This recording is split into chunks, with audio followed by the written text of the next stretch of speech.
What's poppin'? You know, this is a little different video.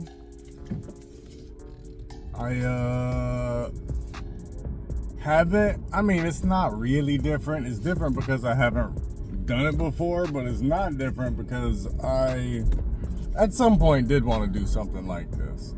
So, and I had it in my channel description for a while, you know, discussing games and stuff like that.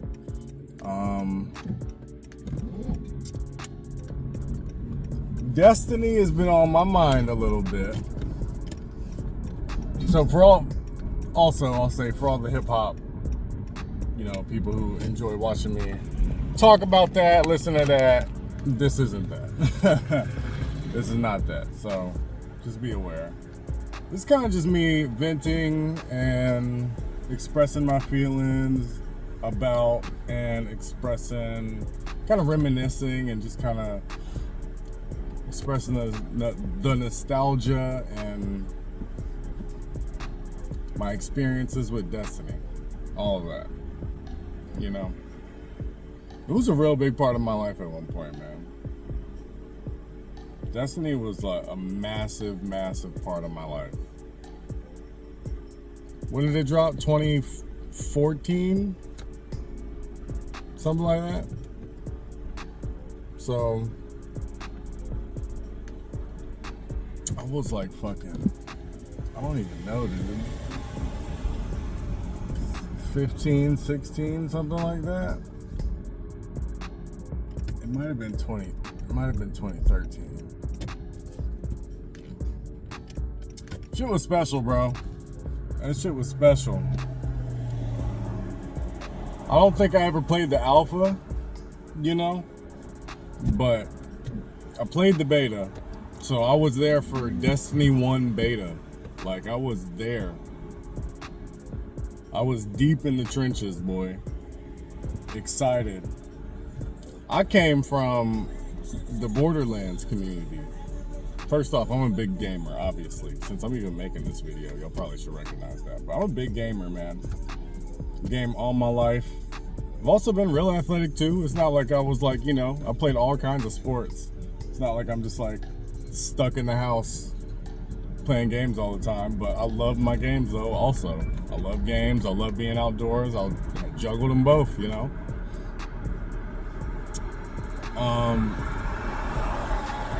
I spent a lot of time with Destiny, man. Spent a hell of a lot of time with Destiny. We came from the Borderlands community. Borderlands 2 was still having like a pretty solid community at that time.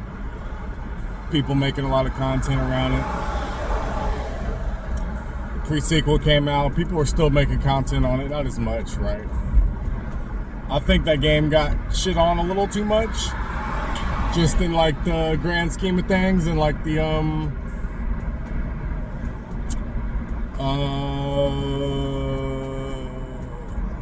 in hindsight, I feel like that game was pretty solid, man. I think people really didn't like the oxygen mechanic, which I felt like wasn't even that obtrusive. I honestly kind of felt like it was more of like a resource you could use to do other things. But at the time, I mean, I don't know, I guess people didn't like the low gravity and stuff, whatever. Anyways. Some streamers / YouTubers that y'all are even familiar with, you know? Some of y'all at least, you know? There was King Gathalion, and his little clique with Baru. What was it? Broman? Something Broman. There was a little clique of them. There was a couple other dude, Morning After Kill. There was old dude that passed away, Yodi Slayer. I watched all those dudes, and basically all those dudes transitioned into Destiny to some extent, right? because Destiny filled like this gap that a lot of us Borderlands fans really were craving, right? With that loot chase, with the grind, with the weapons and stuff like that, you know.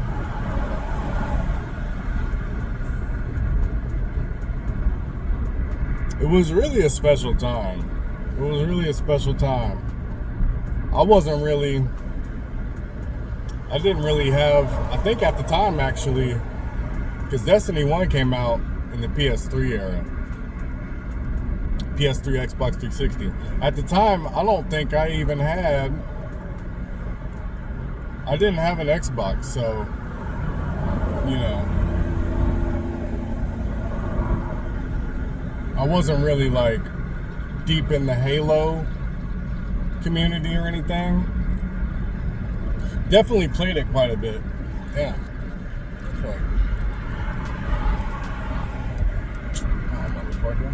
Might be getting sick or something. Wasn't in the Halo community. Definitely played Halo a lot whenever I was younger, right?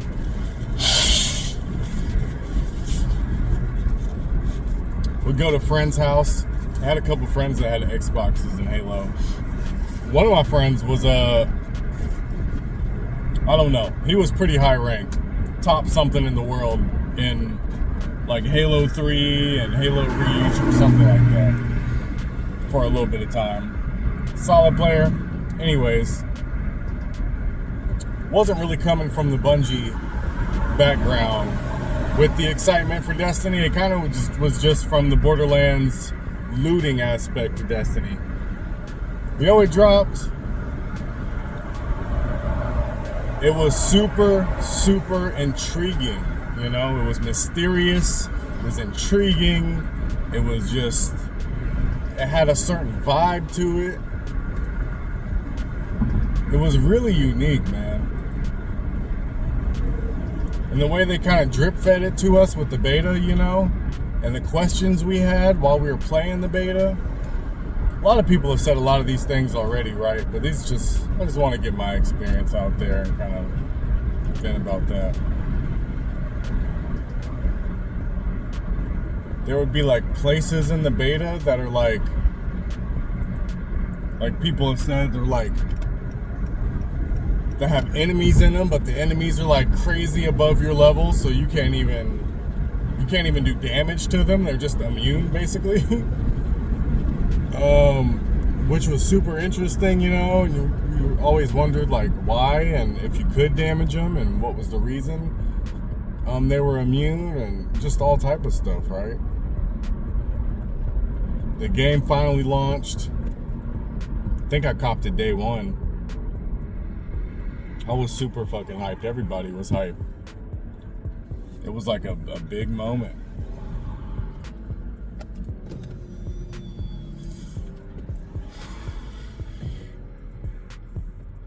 All that marketing and stuff, and then you finally get the game. Oh yeah. And then at some point in the beta, just real quick, some point in the beta, they let us go to the moon for like the last day, I think. So for the last day, you got to go and experience some of what the moon had to offer, and that being like the little taste was super dope too.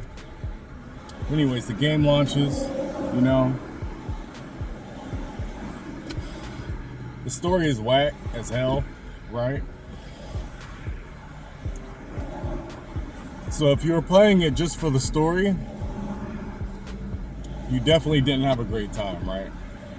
You didn't have a great time if you were playing it just for the story. But if you weren't playing it just for the story, once you finished the story, it felt, the game just kind of opened up, man.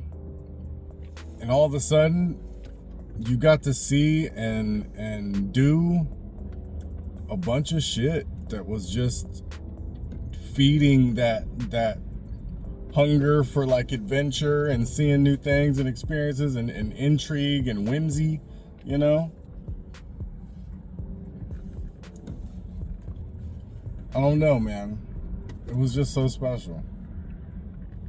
Anyways, the game had first started out and it was dope. Enjoyed the hell out of it. I was working at this job where I had just started, and this other dude started a little bit after me. And he's like he was like 8 years older. He is like 8 years older than me or something like that. Again, I was like 14 or something, 15. He was like 20 fucking something. I've always been kind of mature for my age though, so, or at least whenever I was a kid. I couldn't tell you now. I probably am not, but as a younger dude, I definitely was more mature for my age. So I was able to chop it up with a lot of older people, you know what I mean? About just whatever. And the homie, he's now the homie still after all this time, because that's how we kind of bonded, you know what I mean? We bonded over Destiny. And yeah, it was wild, man. It would be like every day basically. We would meet up. Well, not meet up really, but you know, we would go to work and we'd all, at some point throughout the day, we'd have a conversation about Destiny, dude. They were on Xbox, I was on PlayStation. Every single day. And then not just him, because it was a restaurant, right? I was a busser. He was one of the servers. And the manager also was a big Destiny head. So I talked to the manager all the time about Destiny too. So much that, you know, it got in the way of work sometimes. Like, we would just be in them conversations. But we would talk about all the stuff, dude. It'd be every day we'd talk about it. It wouldn't even be like nothing crazy. We'd just be talking about like what's on our checklist, what's the stuff we kind of got recently, how our experiences have been, you know, every nightfall, every I think nightfall was Tuesday or something like that, Thursday. Every Tuesday we'd talk about the reset and how things are going, and you know, our experience with it. We would literally always talk about the nightfall that week, because it was always just a conversation of how to get through it, and it was always such a, the way you played Destiny back then was just different too. Their game design language has changed. They fucking they used to have a lot of bosses. I'm sure there's still a couple in Destiny 2, but in Destiny 1 there was quite a few bosses that you could just kind of find little exploit cheese spots. And I won't say it was necessarily the most thrilling or fun gameplay, right? But there was definitely a tension there. Because a lot of these nightfalls, bro, were super fucking unforgiving. Like, so unforgiving. You had to be a savage. Because there wasn't like a lot of build crafting. Like, it was primitive, you know, real primitive. So you kind of just had to make it work, man. And we ended up finding a lot of weird ass spots, you know, to get things done. Motherfuckers rocking the icebreaker, you know, indefinitely, just because it regened ammo, you know, and ammo was a scarcity, boy. We had to pick up primary ammo off the ground. You know, there was a certain point, you know, you start learning little mechanics. There was like, there would be certain times where you were doing a nightfall. Maybe you didn't bring icebreaker for whatever reason, right? And you needed ammo. And this was back when we had telemetries and stuff too, where you could like, which was a consumable that you could literally just pop to fill up all of your special, heavy, or primary ammo on the spot, just from your menu. And I just found it super funny, man, because, you know, there'd be certain times where you would literally be in that little spot, kind of off in the cut, taking pot shots with your scout rifle or your sniper or your linear fusion rifle, and you eventually would run out of ammo, right? But you didn't just run out of ammo. There was also no more bricks around, and the guys that you need to kill have so much health. Like, you can't just run up on them and try to finish the job. You're gonna die for sure. You're gonna get one shot or something. So it was like, there would be this mechanic. This is really long-winded for me to say this, but there was this mechanic where you could wait. You would wait it out. You would just wait like 5 minutes or something. I don't even remember what the timer was.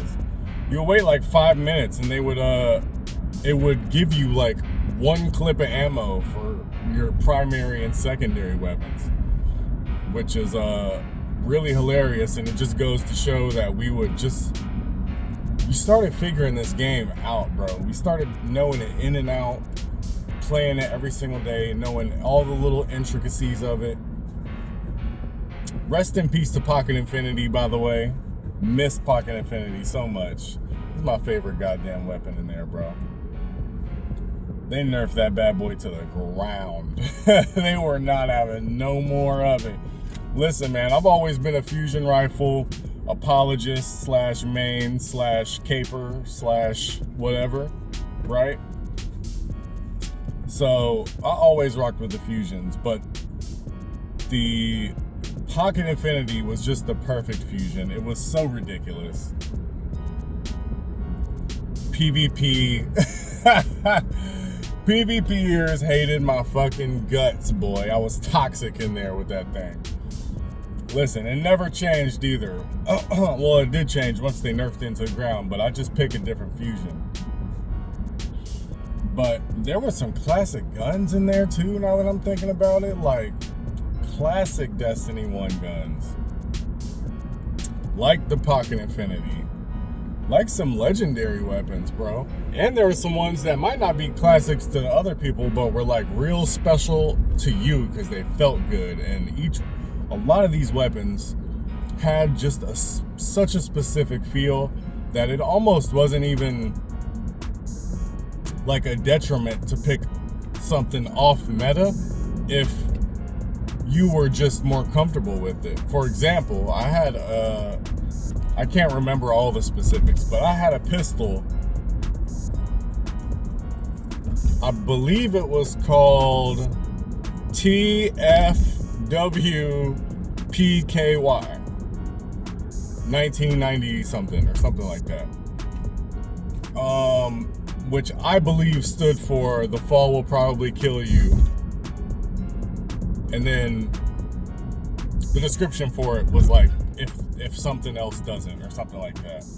So it made me think that's what it stood for. Anyways, it was a hand cannon. It had like 12 rounds in that bad boy. Loaded, bro. That was like some of the highest number you could get. Back in D1, bro. Hand cannon, 12 rounds, insanity. It's probably still pretty high today. But back then, like 7 was like that was norm, basically. If you got 10, like, you were loaded. I think Fatebringer was up there. But that was one of the highest mags in the game, and it wasn't even like one of the lowest damages in terms of revolvers, right? Or hand cannons. It was like somewhere in the middle. So the time to kill honestly wasn't bad. I just had to hit headshots, but I also had a million bullets, so it was like I could just spam that bad boy. And I got used. You just get used to feeling that recoil. You know what I mean? There was a sniper. I think it was the longbow synthesis. I think that was like my baby for Crucible, for PvP. Oh my god. Basically no recoil. You could one-shot damn near everybody. It fired super fast. Beautiful weapon. Shit, what else?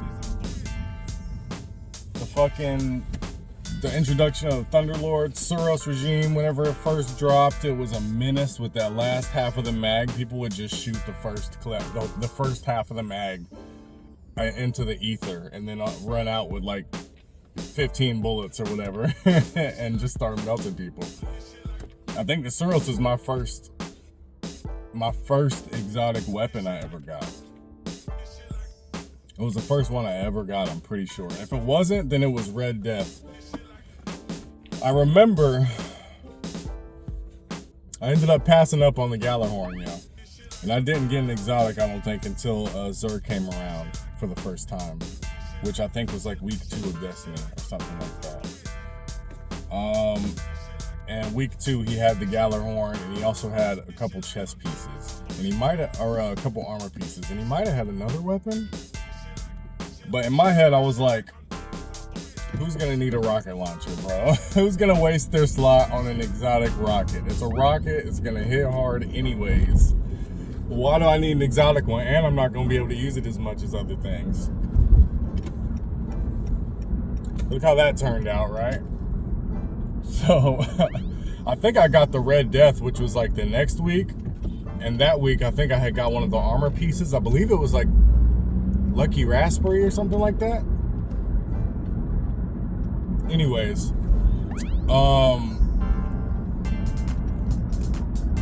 yeah, that was like the first ones I got.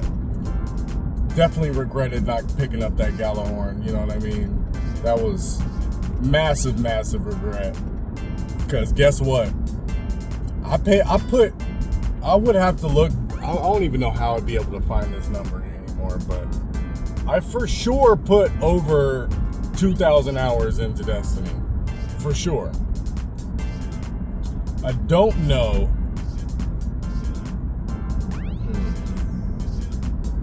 Yeah, I don't know. I'll just say I definitely put 2,000 hours into Destiny, but I didn't get that Gallarhorn, bro, until the week Zur sold it again. At the very, very end of the game's lifespan. By the time like the Age of Triumphs or whatever came out, or whatever the D1 version of that was,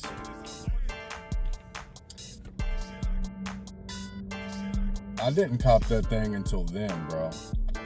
I went the entire lifespan of D1 without basically a Gallarhorn, and by the time we got the Gallarhorn, it was either, I can't remember specifically, right? Actually, it was fucked up. I'm wrong. I lied to you. I lied. It's fucked up. So, it's some fucked up. Okay, I didn't lie. I'm trying to remember how it went. But at some point, the Gallarhorn got nerfed, right? I can't remember if it was before or after Zur came, right? I believe it was before Zur came, or after Zur came, it got nerfed. So you got to live with it for like a week or something like that. Like the nerf was right around the corner. It was like a week or 2. And this was them claiming that, you know, Zur, we don't control him. He's just random. He just does what he wants. I'm sure. Yeah, I'm sure Gallarhorn never came back the whole time, just for, anyways. I finally got the Gallarhorn from Zur.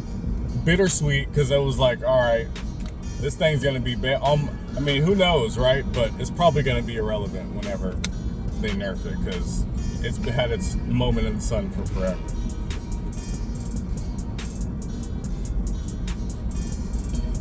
A week, actually, I think it was the 2 days, something like that, after they nerfed the Gallarhorn, I finally get the Gallarhorn out of a random world drop, bro. I finally get a random world drop Gallarhorn. After all this time, and it's the nerfed version. Boy, that was some heartbreaking shit right there. It's heartbreaking too, because it's like, it's crazy that it's even heartbreaking, because it's something that's just like, bro, I shouldn't have been heartbroken knowing that it was already nerfed, but it was just like, y'all really did me like that. I had to go through the whole D1 using, I'm trying to remember, Dragon's Breath, Truth,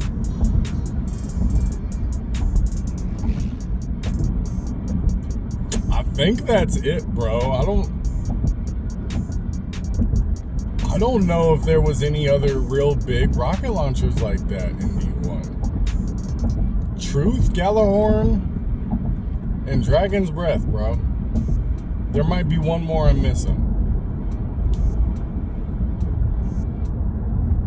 Like an arc one. I can't think. Was there an arc one? I don't know. But yeah. Anyways, sad times. Sad times. Remember the Murmur? The first weapon to have 2 different elements attached to it. You know what I mean? Fucking they ended up bringing the God, I can't even remember what it's called now though, but the Crota fucking Dark Below assault rifle submachine gun thing that does the curse throw effect whenever it explodes. They brought that back in its exotic form, but some people didn't know that motherfucker, I think it was called Husk of the Pit or something. No, I don't know. But there was like a common version of it. There was a white version of that weapon. You had to level that bitch up to green or something like that, and level it up to purple, and then it was exotic. But yeah, that one was a crazy one. What else?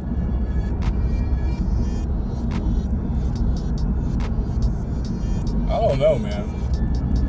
There was a lot of crazy weapons.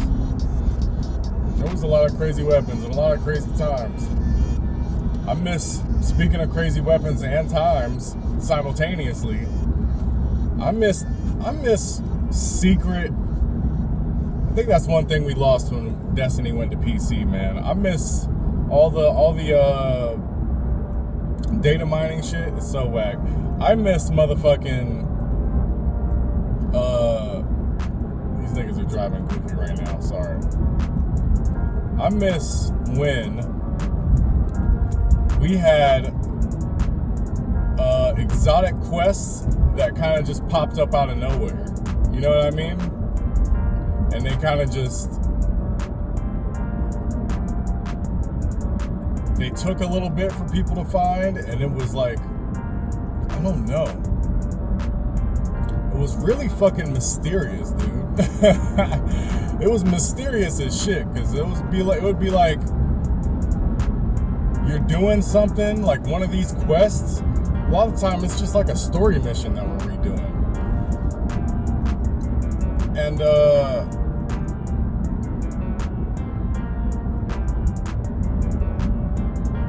sorry, my throat's getting a little itchy. I think I might be getting sick or something. But it would just be like a random door or something that would open up that was always closed before. And you'd be like, what the fuck? Like, and then you would go through it and a whole new timer starts up on the fucking side of the screen. And some like cryptic ass words in the description with the ghosts and stuff. And you're like, what did I just stumble into? Shit was just so super fucking cool, bro. There was so much like community lore too. Shit like the Loot Cave, you know. Randall the Vandal. You know, fucking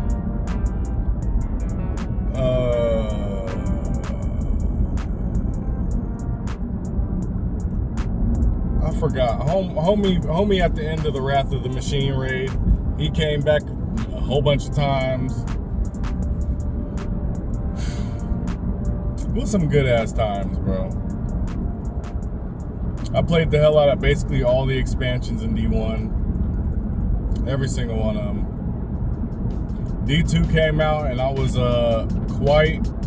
Also, at some point, by the way, no, it was after Destiny. It was after Destiny. Anyways, at some point Destiny 2 came out. The double primary situation did not sound fire. I can't lie to you. It did not. And to be honest,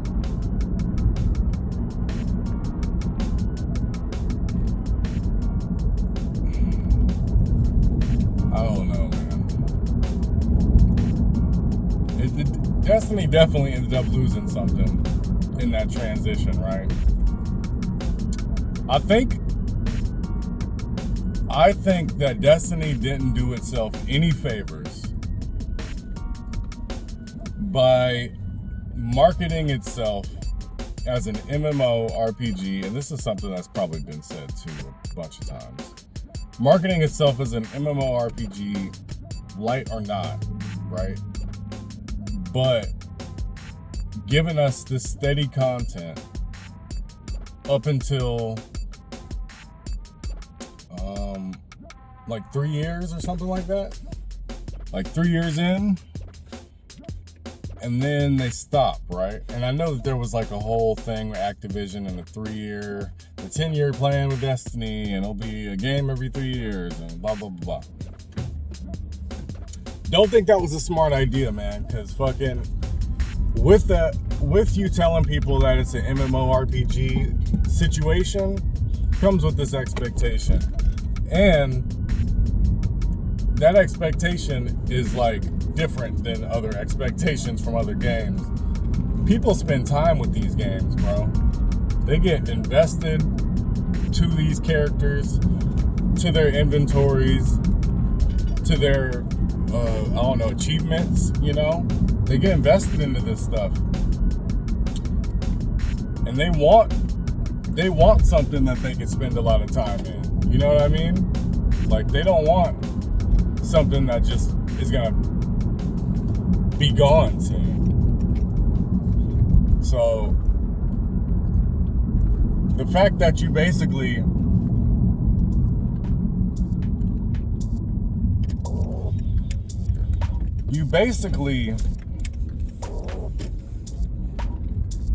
I don't want to say led people on, right? But you give the people of this expectation of, I'm gonna keep all my stuff, you know, all this shit I've been working hard for, these characters I care about. But then it's a hard reset when Destiny 2 comes out, you know? And that just isn't the move, bro. Not that quick. Maybe if they let Destiny 1 go into maintenance mode and gave Destiny 2 like another year and a half to cook or something, that'd be different. But like, that's not what happened, man. That's not what happened. I think if you give people enough time in between those, in between D1 and D2, and like not a whole lot of content, like steady content, like big meaningful steady content in between, then people would get the hint. They would slowly, you know, not play as much, and they'd be more hyped to come back with a fresh kind of new start, you know? But that lost a lot of people too, man, knowing that y'all advertise it as this, then Destiny 2 comes out, and then now it's like, what? Well, I'm just not gonna get to keep all my stuff? Okay, so is that gonna happen again later on down the line? You know, and that was just one of the concerns people had, you know? There was Destiny from the rip ended up getting a whole lot of flack for just a lot of stuff, and a lot of it was on them for sure, you know? But it was just real disappointing all around, man, the D2 situation. It took a while for that game to get good again, and it was real sad too, because that's kind of where I started to fall out of love with Destiny, you know? I was really, really in Destiny. I was gonna get a tattoo of it at some point. I was gonna get a whole sleeve of pop culture things, games, TV shows, movies that kind of helped shape me. And Destiny was going to be in there. I mean, I guess maybe it still might. I mean, who knows? But at that time, it was like, oh, this is going to be like my next tattoo. But, you know, Destiny 2 came out, and it was just, it was so not what we wanted, bro. The power fantasy was gone. It was just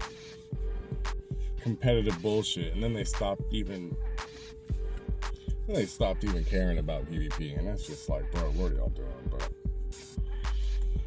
yeah, they fucked that up whenever it came out. So I left after like Curse of Osiris, maybe. Probably before that. I think I left before that first expansion even came out. By the time Forsaken came out, I think I didn't even pick it up until it was on sale. Like, I was gone.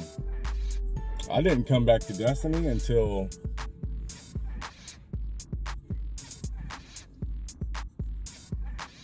a little, probably like a little after, probably like right in the middle of Beyond Light and Witch Queen. Probably right in the middle. That's whenever I came back. Because the darkness stuff was interesting. Thing is, I always kept up with the story. I always watched like content creators because Destiny's story has always been amazing. It's always been dope, you know? Or at least the lore and the world building behind it. It's always been dope. So it's just like, I always kept up with it because it was always intriguing in that aspect, but I didn't want to play it, you know? So I ended up coming back in between then. I had a good time with, and then I fell in love with it again for a little bit, you know? Because then I got the Beyond Light situation where I got the story started finally pushing forward, and we started getting ships and fucking, I mean, they were lingering around, but we started getting like contact with dudes, and we started getting darkness powers and all type of stuff. So it was like, oh, okay, it's starting to get interesting. And that led into Witch Queen. Witch Queen had a crazy marketing cycle and just life cycle. Like, Witch Queen was just insane. And by the middle of Witch Queen, I was in love. Like, I was deep in it again. Like, and loving it. Lightfall came out.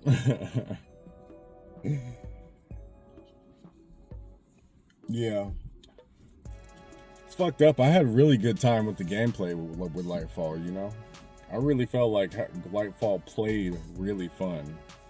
But man, that story was just atrocious, bro. It was so bad. And it didn't feel like we went anywhere with the story, dude. Like, we didn't make any progress, bro. So that was rough. And I played Lightfall for a minute, man. And then eventually I think I just left again. And then I came back, I had to come back to see how it all ended, right? I had to come back for Final Shape. But I didn't get it day one or day two or month one or month two. I got it later on when Final Shape finally went on sale. Copped it, enjoyed myself. I really wanted the prismatic subclass. Enjoyed myself. I definitely didn't think it was like the craziest thing ever, but it was definitely solid. It was solid enough, you know. But, and I was always mostly a solo player too, you know. If I ever did raids, I did LFG stuff. I never really had a group to play with.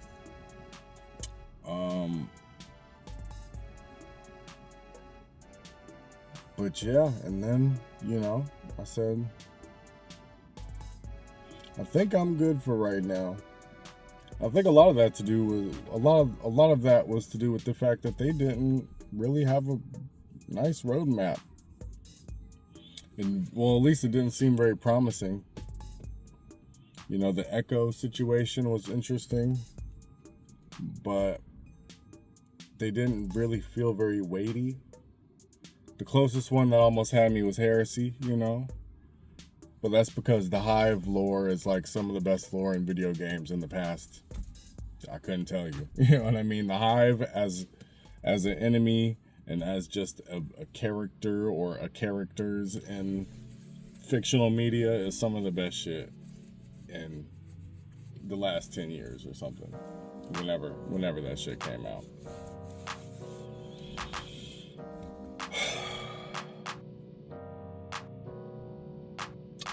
And now here we are today, you know.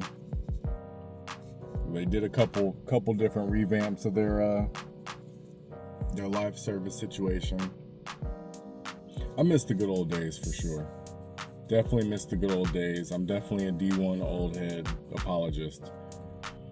I don't think a classic D1 would solve it all, because I think part of that was, I just don't think they think the same anymore, bro. You know? I think a lot of that shit was just game philosophy, and I don't think that their philosophies are the same, you know? I think the lack of exotic quests that pop up just kind of out of the blue kind of speaks to that by itself, you know? They never announced those exotic quests, bro. That little gesture meant so much to me, bro. So much. I don't know if anybody else felt that way, but that little gesture meant so fucking much.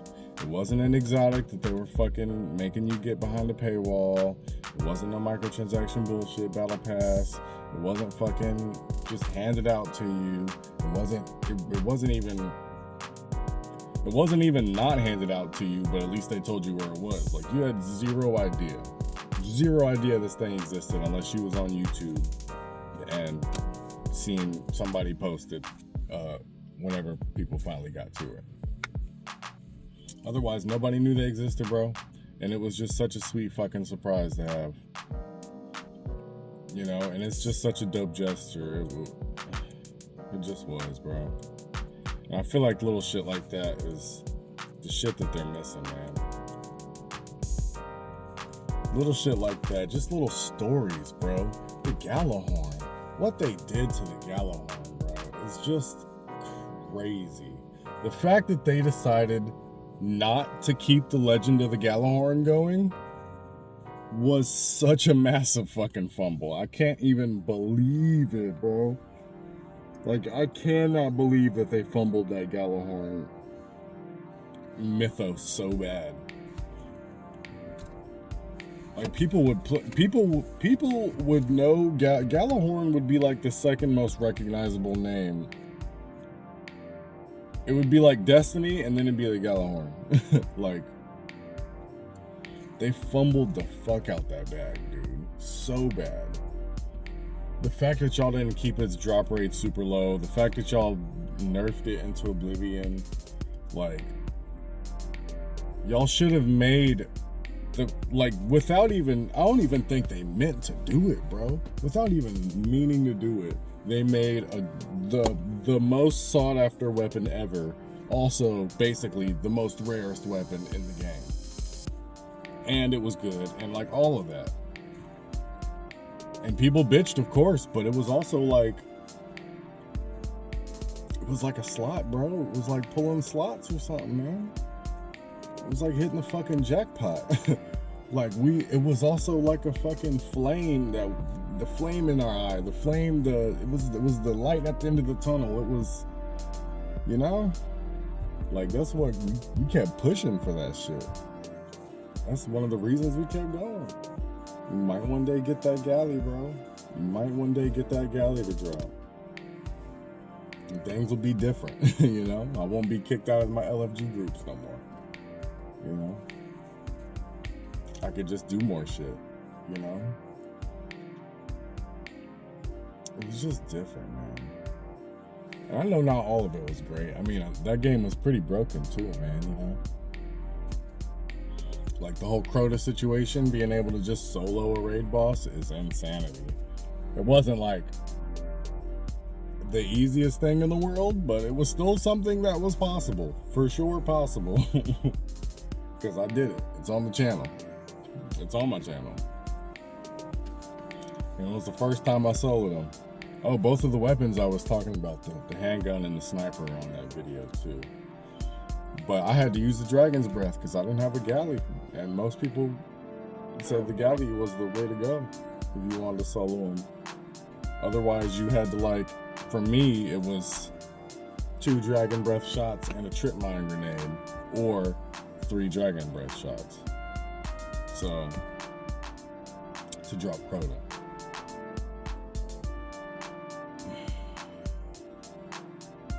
It was just a lot to that, man.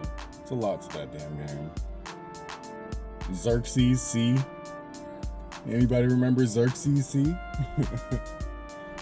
Huh? We need shit like that too. Xerxes C, for the uninitiated.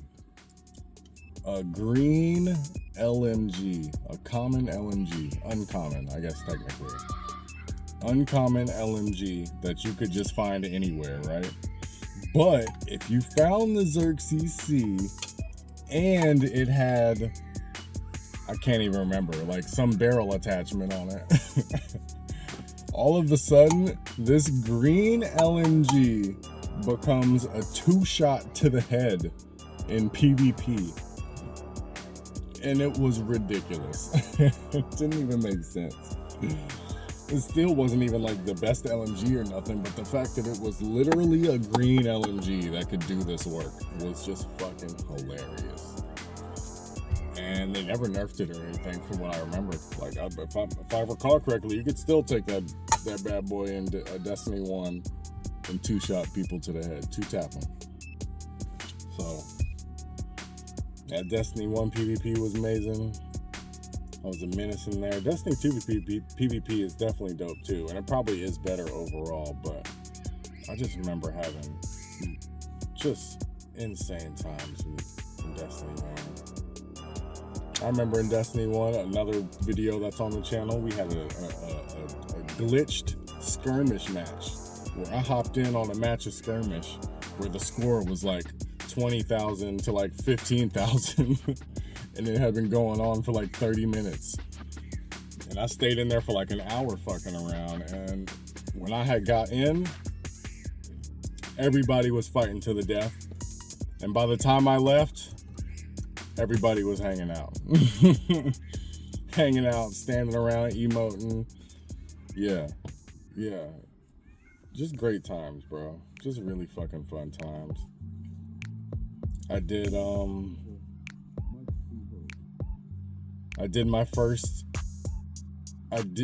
my first raid being Vault of Glass, I believe. That was the first one at the time. Having King Gathalion run me through it, and with some other people. He was helping out viewers or whatever.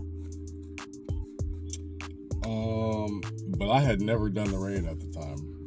Never even did it. But I had watched so many people do it that I basically knew how to do it. I just had to do it. You know what I mean? And he usually was like, yeah, if you don't know what you're doing, then you can't come in because we got to get this train moving. You know what I'm saying? So I just pretended to act like I knew what was going on. And I remember at one point, I was told to rock the shield during the Templar shit. And I was like, oh shit, this is the make or break moment. This is he's calling me up to the front of the class after I was, asleep or something or whatever, He's calling me up to the front of the class to show my homework. I'm like, oh fuck. I'm gonna fuck up and he's gonna recognize. But I did solid, dude. We made it all the way to the end, completed the raid, and at the very end I was like, sorry for lying, but this was actually my first go, so thanks. I appreciate that. And that was just dope, man. It was dope. Being able to see the raids from fucking patrol, bro, that was like, that's another one of those things that's just like, obviously their game philosophy must have changed, bro. It's like, that shit was obviously fucking cool. Like, why not keep it in the game, bro? Why not keep that shit going? Just thought that part was a shame.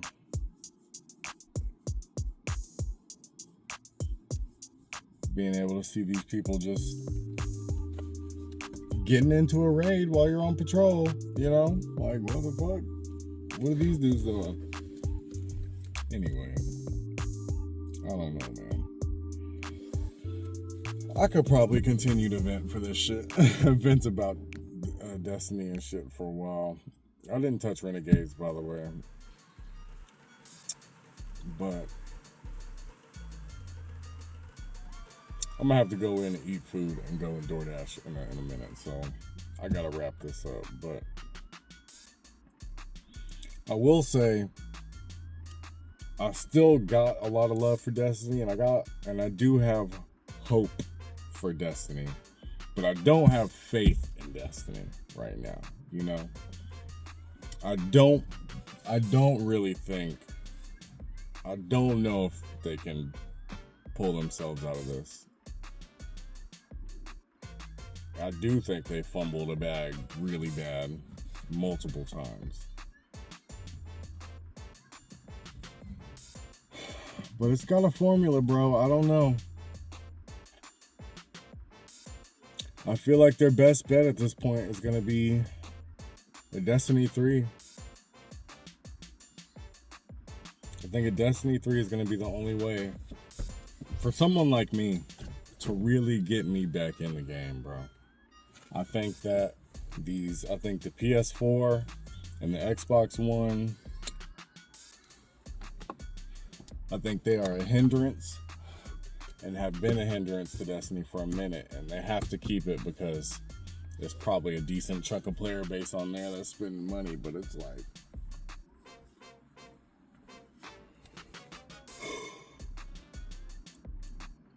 we're halfway through this newer generation life cycle. It's about time you drop that shit, bro. It's been time, honestly, but that shit's holding the game back.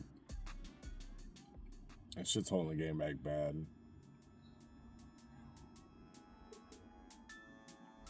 They can't do anything crazy because of the chokehold of the PS4 and the Xbox One. So I feel like Destiny 3 is going to have to be that option. Hopefully they really are making it, man. And they're really fucking taking a long, hard look at themselves while they're doing it. Because this is a game that I cared about a lot. And a game I spent plenty of money on, too. I mean, for Christ's sake, I got a whole PS4 just for Destiny. Just for the Destiny upgrade. Because I'm pretty sure, yeah, D1 was on Destiny PS4, or D1 was on Destiny. D1 was on PS4. After a minute, it got an upgrade and they dropped PS3 or something like that. It's like, I don't know, bro. They just never did the same with Destiny 2. 10 years in, bro. And it hurts for me because I'm literally rocking the same exact. I'm main Awoken Hunter. My main character is an Awoken female hunter. And that has been the same character since Destiny Beta. Transferred the character then, transferred it from D1 PS3 to D1 PS4, transferred it to D1 PS4 to D2 PS4, and then to the newest generation of consoles. Kept the same character the whole time. So I definitely have like a connection, you know? It's just, it hurts, bro. I don't know. If you even listened for this, I appreciate it. I don't even know what I'm going to title this, because it's really just venting and thoughts and just vomit of the brain and mouth.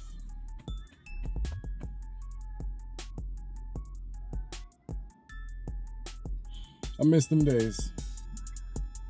I really miss them days. Hopefully we'll get them again soon, man. I gotta go get some food or something. And there's a lot going on. I gotta get food. I gotta DoorDash. I gotta get gas. I gotta get out this car. Thanks for watching. Y'all have a good one. Dukes.